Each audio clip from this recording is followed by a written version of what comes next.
what was your reaction to seeing Custer take the win on Friday night and steal that title from Justin Allgaier when it looked like he had it firmly in his grasp? It just shows me the potential that we still have with fresh, cold custard in his career. Being able to steal the regular season title. Of course, we know the picture we get sometimes with regular season titles whenever they hold up the trophy. It's like this.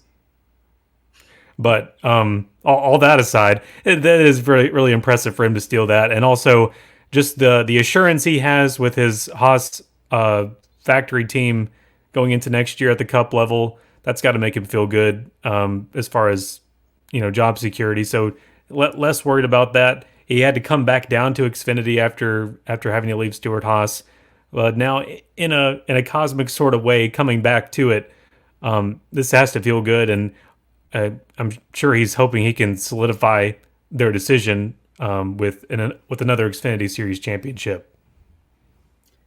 Yeah, certainly big things coming on the horizon for Cole Custer next season. But in the meantime, I'm sure he's looking to defend his Xfinity Series title and go out of the Stewart Haas racing era, at least with bang here in the Xfinity Series. And this is a good first step to doing that. Of course, like you mentioned, Brandon, I wish I had that Truex and Cole Pern image saved here. I don't have that here. It's right here. Right here. I can find that here later on in the show. But yeah, I mean, it's certainly it's nice, I guess, for Custer for his playoff chances and provides him some additional playoff points. But we all know that the ultimate prize is waiting at the end of the season. That's what Custer is going after. And again, what a resume that would be, to have two Xfinity Series championships under your belt after taking that step back down from the Cup Series to kind of reinvent his career in Xfinity.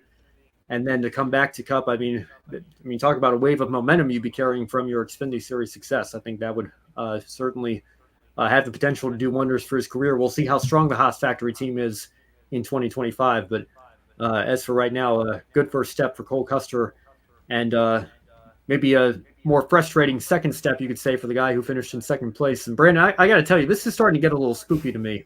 How many times are we going to talk about? Yeah, I know Halloween's still a month away here, but I mean, what does Sheldon Creed have to do, man? How many times are we going to talk about him finishing in second place? This seems like Daniel Hemrick 2021 on steroids, although we all know how that season ended.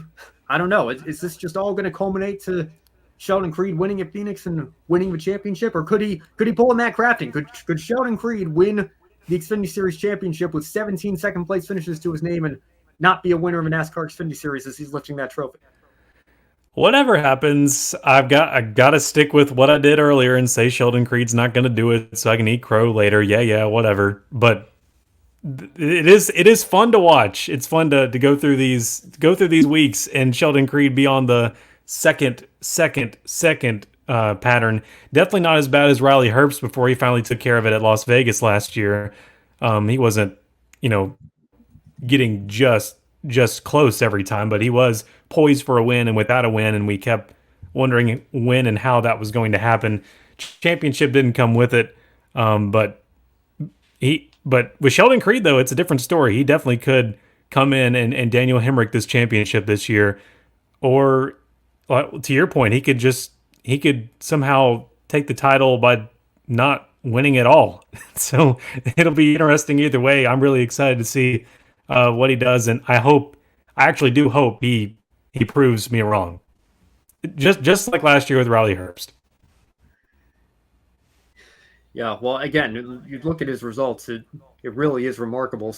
And 6 of those second place finishes have come this year alone in that Gibbs 18 car, where, again, it was the same story 3 years ago with Daniel Hemrick. And Daniel Hemrick, I think, tied the record with Dale Jarrett for most second place finishes. And he's gone on to have a number of second place finishes since that win. He's still looking for his second win, not just in the Xfinity Series, but in NASCAR as a whole. At least Creed has some Truck Series wins and a Truck Series championship to fall back on as well. But he's not just broken that record. He has shot well past it.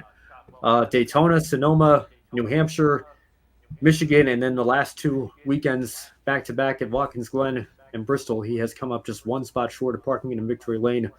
So, again, we keep saying it feels like it's inevitable. If you're running this well, at some point, it's got to be a situation where you're Alex Bowman at Pocono and Kyle Larson's going for his 4th win in a row, and he inexplicably loses a right front tire heading into turn 3 on the last lap. At some point, Lady Luck has to be on your side, and you're going to win a race by any means necessary, or however you can take them. But it hasn't happened yet. We're here once again on this show with another Sheldon Creed runner-up. It is truly remarkable how this is unfolding here, and we'll see if he can get that win before Phoenix at Phoenix. Like I said, maybe he doesn't even come at Phoenix, but maybe he's lifting a championship trophy instead. Who knows what's going to happen with this system here in the NASCAR playoffs.